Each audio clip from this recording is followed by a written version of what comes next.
Does your home theater need an upgrade with the bells and whistles? Samsung returns with the latest crowning flagship of the Q series, the Samsung HW-Q990F. Hi, I'm Vanessa from RTINGS.com. Whether you're getting your first soundbar or upgrading, Samsung has leaned into the adage, if it ain't broke, don't fix it, between 2024's Q990D and 2025's Q990F. And you know what? There wasn't a lot broken on the previous soundbars by the brand, unless you count the firmware update that bricked a bunch of Samsung soundbars in early 2025. Well, anyway, let's talk about evolution. The principle at work with the Q series flagships, a slow process of refinement embodied in the Q990F.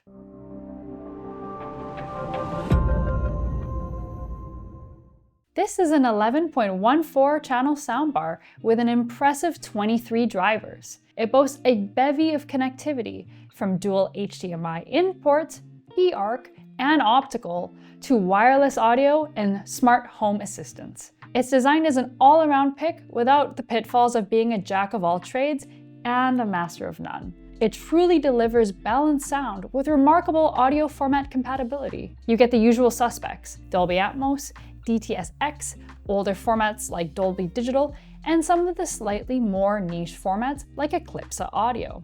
The Q990F is made mostly of metal with perforated grills covering the angular bar and satellites. It's about the same size as the last generation's bar and satellites, so it won't block your TV, but it's too wide to fit between the legs of most TVs. It retains a similar look to the last gen Q series though, although Samsung has added the slick horizontal ridge texture to the top of the bar. The outlier is the smaller, dense, squarish subwoofer. Although it matches the color of the bar, the rounded edges and its two exposed 8-inch drivers means that it looks playfully a little at odds with the rest of the aesthetic. The actual drivers are the same size as the previous generation's single driver on the Q990D's sub, but you get two on the Q990F. The redesigned sub is sealed to reduce chuffing from deep bass frequencies. The short version, the TLDR if you will, is that this soundbar connects to most modern devices and supports most audio formats with low latency. To elaborate, you get a dual 2.1 class compliant HDMI in ports that support video pass-through. There's also eARC to round out the package. These HDMI ports exhibit low latency across various formats from Dolby Atmos to DTS and more. And the optical port is low latency too. The support is immense. The video pass-through yields 4K video at 120 Hz refresh rate, alongside support for adaptive formats like G-Sync and FreeSync for tear-free playback when gaming. While not very common, you can pass through 8K at up to 60 Hz. For your wireless playback needs, you can stream over Wi-Fi, Apple AirPlay, Bluetooth, Spotify, Chromecast, you can name it. This soundbar also comes Roon ready. Roon is a third-party service that lets you organize, EQ, and play back your lossless audio collection or stream from services such as Tidal. But you don't have to use Roon for wireless playback. There's Tap Sound too, to send playback from your phone seamlessly to the soundbar. In practice, we found Tap Sound to be a little fussy. Wireless Dolby Atmos with compatible Samsung devices means that you can Atmos audio without needing a wired connection. And if you have a compatible Samsung TV, well, you're in luck. Q Symphony is also available, so you can combine the soundbar with the TV speakers. Even though they've changed the subwoofer design on this year's model, it still yields tight bass. We measured the stereo frequency response out of the box using Samsung's SpaceFit Sound Pro, which is an elaborate name for room calibration. We set the sound mode to standard. Other modes, adaptive sound, surround, and Game Pro, upmix so they don't play back in true stereo. The low end offers a solid thump and boom without overwhelming the balanced mid-range. That sealed subwoofer handles the strain of deep bass frequencies well and slightly favors a high bass boom. We're splitting hairs here to compare the Q990D and the Q990F. Both offer ample low end and balanced mids, so soundtracks and dialogue stand out in the mix. The Q990F is perhaps just a little brighter in the treble, but you'd have to listen side by side under the same conditions to notice. they're almost the same. We didn't need to make any additional adjustments to the tuning to coax a balanced frequency response in our testing room either. The Q990F has a good stereo soundstage. It's wide enough to envelop you while retaining good focus across the left and right channels, so you can locate where sounds are in the field. And even at max volume, which is certainly loud enough to fill most rooms, sound doesn't compress that much. There's some compression present in the low frequencies, but since most people don't max out their soundbar, it doesn't hurt the listening experience. Hearing loss from listening at max volume for long periods hurts your listening experience the most. The good grades continue with the center channel's performance. Enunciation is crisp. Snappy dialogue on panel shows and reality TV all play back with enough clarity and detail without verging on thin and shrill. The 11.41 configuration correctly processes surround formats like Dolby Digital Plus and DTS and reproduces accurate audio. You'll feel those deep rumbles that aren't overly boomy, so the mids aren't cluttered. Voices cut through the action in the mix, while the metallic clinks of sword fights retain brightness and detail. The Q990F has 4 up-firing drivers to handle 3D audio. That's Atmos, DTS-X, and Eclipsa audio. Sounds are even. Rumbling explosions, engines revving, screeching tires, objects moving across the horizontal and diagonal planes are easy to track. The rear satellites ensure that sounds moving from behind you towards the screen are immersive. While the dimension of height is certainly noticeable and not artificially exaggerated, it's not that tall, but objects meant to fly overhead do still feel elevated. Still, this can vary depending on your room's ceiling height. Alright, you get plenty of sound enhancements on the Q990F. Here's the rundown. SpaceFit Sound Pro, aka room calibration, tunes the bar to your space.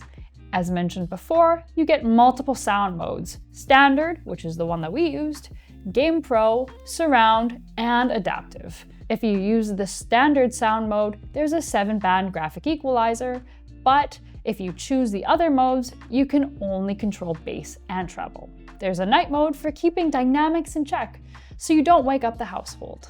Despite the unwieldy name, Private Rear Sound has a very literal name. It sends all of the audio to the rear satellites, which makes the sound less enveloping within the room. It's useful when you're sharing the space with others doing their own thing.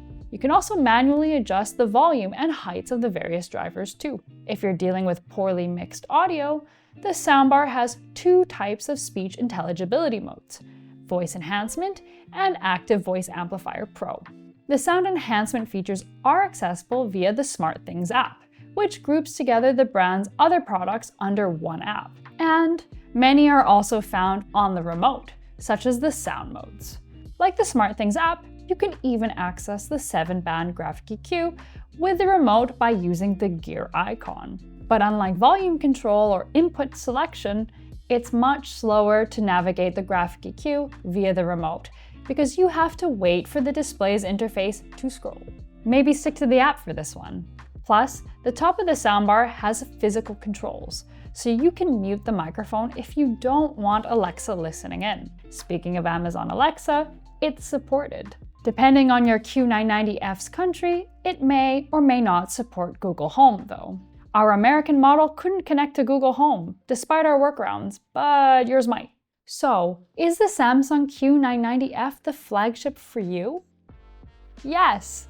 Whether you're a sound snob seeking a bar that you can adjust to your taste and your space, or just looking for an all-around premium bar to handle your movie, music, and gaming needs without compromising, it's a winner. From the comprehensive audio format support at low latencies to the outstanding wired and wireless connectivity, it's a solid entry, and it sounds great. But if your Samsung soundbar bit the big one due to the unfortunate V10 20.7 firmware update that ruined many people's Samsung soundbars, we can't blame you for hesitating on this bar. The brand has offered replacements to those affected with dead 2024 soundbars and has since scrapped the faulty firmware. But we understand why you might be wary of the brand right now. To be clear though, we haven't had those issues with our unit. But Vanessa, you might be saying, I can't afford the Q990F. Well, check out the TCL Q85H if you're a bargain hunter. This 7.12 system sounds good out of the box, though not quite as balanced as the Samsung. Still, you can adjust the treble and bass and enable room correction.